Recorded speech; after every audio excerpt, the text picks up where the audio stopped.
Alright, good morning, good morning, good morning po sa inyong lahat mga kababayan. Batang Maynila to, ito raw rally ni Chavit, hindi nilangaw. O, hindi naman pala nilangaw. Binangaw lang. Nako, hindi nilangaw, binangaw mga kababayan. Mamaya sabihin ko sa inyo kung bakit nilangaw, o bakit binangaw. Etong one time, big time ni Chavit Singson. Mamaya malalaman natin, basahin lang natin itong report dito. O nauwi sa tawanan at kantsawan ng ginanap na motorcade rally na inuugnay kay dating Ilocos Sur Governor Luis Chavit Singson sa bahagi ng EDSA nitong Enero 31, kahapon po. Matapos mapansin ng publiko na mas marami pa ang langaw kaysa sa dumalong suporta. Mas marami pa ang langaw kaysa doon sa mga dumalong suporta at taga-suporta. Ayon sa mga saksi at kumalat na mga larawan at video sa social media, kapansin-pansing kaunti ang bilang ng mga kalahok sa nasabing pagtitipon, dahilan upang bansagan ito ng netizen bilang hindi nilangaw kundi binangaw. Umani ng sari-saring reaksyon online ng insidente kung saan kinikwestiyon ng ilang netizen ang tunay na suporta sa likod ng rally, habang ang iba naman ay ginawang biro ang sitwasyon. Sa kabila nito, walang pang-opisyal na payag ang kampo ni Singson hinggil sa issue. Samantala, patuloy ang diskusyon sa social media hinggil sa kredibilidad at saysay ng mga ganitong kilos protesta, lalo na kung hindi umano ramdam ang suporta ng masa. So, wala na mga kababayan. Wala na pong naniniwala dito kay Chavit Singson. Sa totoo lang, mga kababayan, wala na pong naniniwala dito kay Chavit Singson kasi kung marami naniniwala dito, di sana dami pong umatid. Pero wala na po, walang kredibilidad. At yung kanyang panawagan, hindi po ito para sa bayan kasi. Yung panawagan po niya para sa pansarili, para sa sariling interes. Hindi na po mauuto ang mga Pilipino. Ang mauuto nyo lang yan, mga DDS. Yung mga riders ni Duterte, riders ni Sara Duterte. Ayan lang ang mauuto ninyo. Syempre, yan naman, hindi naman sasama yan kung walang diba? Kung walang budget. Kasi gasolina lang, magkano na gasolina? Tapos ang init-init, motor-motor ka dyan sa EDSA, tong, parang busina ng pot. Pot ka dyan sa EDSA. Tapos walang kapalit. May kapalit yan, imposibleng wala. So, eto mga kababayan, na-interview etong si Mike Defensor. So, ito yung mga organizer dyan, si Mike Defensor, etong si Atty. Topacio, at kung sino-sino pa. Siyempre si Sabit. Si Sabit, di naman pwedeng magpa-expose dyan o um-expose dyan. Kasi mahina na rin yung tao eh. Ako nga nagtataka, dapat yung mga ganong edad, dapat in-enjoy mo na lang yung sarili mo, yung buhay mo. Total, sobrang yaman mo na. Huwag ka na makialam sa politika. Sobrang ganid naman no, na halos hindi ka na nga makalakad. Tapos, may kipag-agawang ka pa dyan sa pwesto sa gobyerno. Hayaan mo na lang yung mga kabataan na mag-lead sa ating bansa. Hindi yung makikialam ka pa dyan, may gusto ka pang ilagay dyan, gusto pang pumeso sa gobyerno. Wala na po yan. Sobrang ganid na po yan. Sakim na po, kasakiman na po yan sa kapangyarihan. Yung ganyang mga style. So, na-interview. Etong pakinggan niyo ito si Mike Defensor. Ito, biglang nabuhay to. Kasi biglang biglang naisipang tumakbo. Tatakbo to mga kababayan sa 2028, kaya ganito pong madalas makikita po natin na nag-rally na panay palpak naman. Ano kaya yung feeling Ano kaya yung feeling na nagtatawag kayo ng rally tapos iilan lang ang sumusuporta sa inyo? Diba? Siguro ito nag-iisip-isip na rin to parang wala ata tayong suporta, hindi ata tayo sinusuporta ng tao Talagang media mileage lang ang hinahanap na ito. Kasi kino-cover kasi ng media Kahit nilangaw na, binangaw na, kino-cover pa rin ng media. Napakinggan natin ito si Defensor. Marami yung sumuporta ngayon dito sa protest ride natin. Estimate ilan yung members na sumali today? O, tinatanong, estimate, ilan yung dumalo? Ilan yung mga members na dumalo? Hindi ako, asa may mag-issue? Hindi ako sigurado kung ilan talaga kami, pero nagulat ako dahil yung White Plains pa lang, ang dami na namin. In fact, wala pa dito yung umawag. Hindi niya araw alam kung ilan. Hindi niya masabi kasi ang konti. Nagjo-joke lang to nung marami raw nang nasa White Plains pa lang daw sila, marami na sila. Wala, ilang piraso lang kayo eh. Mukha lang marami kasi yung EDSA kasi maraming sasakyan dyan. Kunwari, dyan kayo sa EDSA nagpunta para may makasabay kayo mga sasakyan. Dapat doon kayo sa ibang lugar para nakita natin kung ilan lang piraso kayo. Kasi mabay kayo sa EDSA. Siyempre sa EDSA ang daming mga bumabiyahe dyan. Style mo, defensor eh. Hindi niya raw masabi. Kasi kung marami sila, magbibigay ng numero yan eh. Hindi niya masabi kasi ang konti nga nila. Diba? Meron pa siya sinasabi sa White Place, ang dami-dami nila, hindi niya raw masabi kung ilan sila. Uror. Lokoy mo, lelang mong panot. Kanina ko pa hinahanap na Okay, so... Ito yung grupo na nagrally sa Cebu, mga kababayan. Walang kasawa-sawa. Walang kadala-dala, mga kababayan. Hindi na nga sila pinansin sa Cebu. Tapos ngayon dito sa Maynila, dito naman sila manggugulo. Talagang lang to, mga papansin, mga kababayan, mga epal. Alam actually kung ilan yung estimate, pero to be fair din nagpapasalamat kami sa police, nagpapasalamat kami sa MMDA dahil tumulong naman sila umalalay, hindi nagkaroon ng kaguluhan katulad ng nangyari sa Cebu. Yun nga po sir, kasi kanina nakakwentuhan ko din mga polis, walang permit kasi itong ginawa natin ngayon. So hindi ba kayo nag-alinlangan na alam mo yung magkaroon ulit ng problema gaya sa Cebu? Garali, wala pala kayong permit, mga walang hiya kayo. Ay, ayabang ninyo. Sinasabi ninyo, nanawagan kayo ng transparency, good governance. Tapos kayo mag-arali, wala kayong permit? Anak ng teteng. Dali-dali lang kumuha ng permit. Ba't hindi malaki kumuha ng permit? Katulad sa Cebu, wala ding permit. Dito sa Maynila, wala ding permit. Mga pasaway pala itong mga to eh. Sumunod kayo sa batas. Paano kayo susuportahan ng tao? Wala palang permit. Tapos pag nagkahulihan, lalong-lalo na yung mga sumama na mga riders, na riders sa mga DDS, walang permit. Kapag nahuli, hindi niya naman sasagutin. Lugi pa sila. Lugi pa sila. Bakit? Ba't lugi eh? Balita ko, lugaw na may itlog lang ata yung pinakain nyo dyan sa mga yan eh. Mamaya, tingnan natin yung lugaw ni Chabit.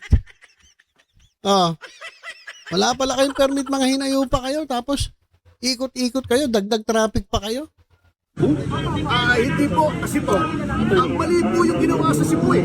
Actually, with all due Ito na naman bumanat na naman ito si Topacio.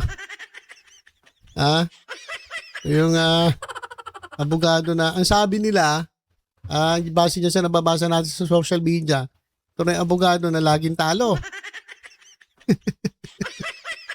Walang nga. Tapos ngayon, membro na ng PDP. Kasama niya sa mga padapa. Ayan po si Topacio. Ay, naku Topacio. Mali po yung ginawa nila na pinigil nila yung caravan, may mga kinumpis ka pa sila na mga motorsiklo, may aresto pa sila. Sapagkat hindi po ito assembly in the sense na kailangan ng permit because this is a moving assembly. Hindi po nasa isang lugar. Wala daw permit dapat. Di ba?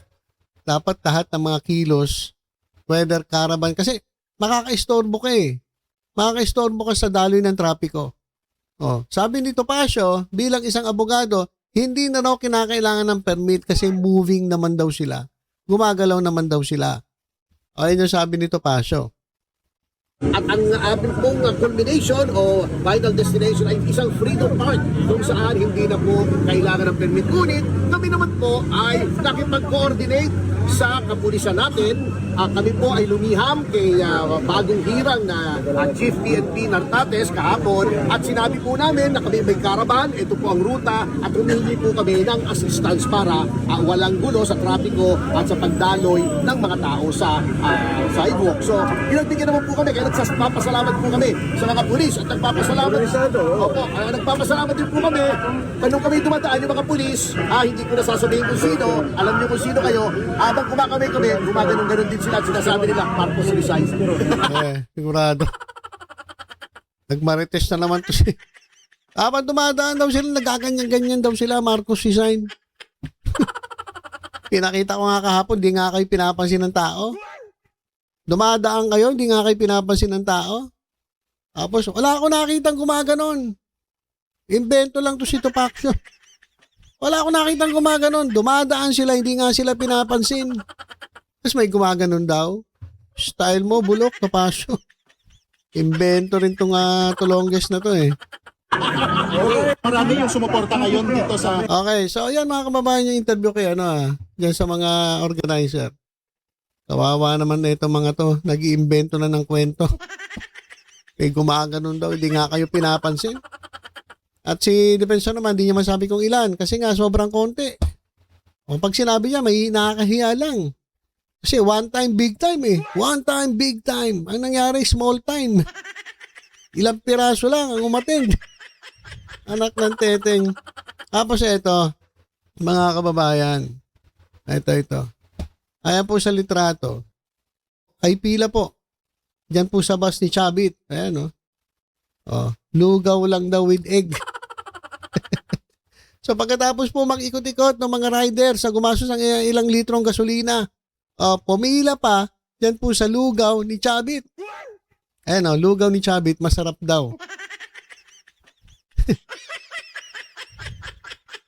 Grabe. One time, big time, tapos lugaw ni Chavit ang pinilahan. Ayan Ayan mga kababayan sa comment One time, big time, lugaw ni Chavit, pinilahan.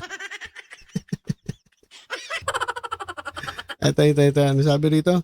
Masarap talaga, tao pa naman sahog niyan. Grabe ka naman. Ano yan? Cannibal na ba? Ito mga DDS na ito. Ako, hindi ko na babasahin iba. Basahin nyo na lang. Nakakadiri itong mga comment ng ilang mga babae natin. Oy, kahit lugaw lang daw. May full tank naman plus how much cash? Meron naman daw cash. Magkano kaya? Tapos yung gasolina. Yan mga kababayan, ito pa. May mga dami nagkalat na litrato eh. Ito. Sabi dito, lakihan nyo naman kasi ang bayad para madaming sumama. Magkano ba ang nagbigayan dyan? Lugaw lang ba? Ito. Hindi kulang sa bayad. Hindi binigay yung bayad kaya walang nagpunta. Siguro niaya ito. Tapos hindi siya nagpunta kasi hindi nga nabigay yung bayad. So may mga organizer kasi na sila yung kumikita. Sabi natin nagbigay ng pondo, yung politiko. Tapos ngayon yung organizer, syempre may katkong, may kickback, walang yan naman, pati ba naman sa rally ninyo may kickback pa rin. Sa flood control may kickback, pati ba naman sa organizer may kickback. So syempre yung organizer,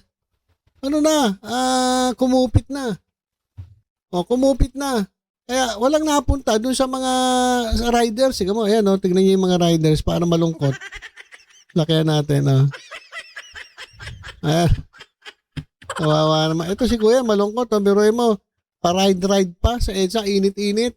Tapos pipila ka ba dyan sa lugaw? Sa lugaw ni Chabi. Lugaw yan tingnan nyo, Nasa baso di ba? Kung may kanin or fried chicken o Jollibee yan, di naman nasa baso. Ay, di naman tubig lang yan. Kasi kung tubig lang yan, di naman napipilahan yan. Lugaw yan, lugaw na may itlog. Itlog ni Chabit. Ayan, Yung mga riders sa kapila, yung mga tambay dyan, ay nangihingi. Mas inuuna pa yung mga tambay kaysa doon sa mga doon sa mga umatid doon sa kanilang motorcade caravan. Ayan Diba? May mga babae pa, may mga megaphone pa. Pero namaos ka kakasigaw doon sa rally. Tapos lugaw lang papakain sa inyo. Walang yan. Matungkot nga si Bossing. Bossing, huwag ka na susunod sumama dyan. Walang mangyayari. Mapapagod ka lang. Makikinabang lang dyan yung mga politiko. Kasi pagkatapos ng rally na yan, interviewin sila. So, meron silang exposure sa media. Kayo, pagod kayo. Tapos lugaw lang papakain sa inyo. Tapos, hindi ko lang kung magkano full tank ba yan o baka bigla kayo 100 pang gasolina. Kasi may katkong May katkong yung organizer Walang nga. Kulang ang hakot, kakaunti naman o kulang ang bayad. Ganun po talaga kasi ang kalakaran na dyan. Hindi naman po yan magpupuntahan kung wala po yung ganyan. Hindi naman pupunta yan ng kusang loob ng walang budget, na walang panggasolina. Diba? Real talk tayo mga kababayan, huwag na tayo magsinungaling. Huwag na tayo magbulahan dito.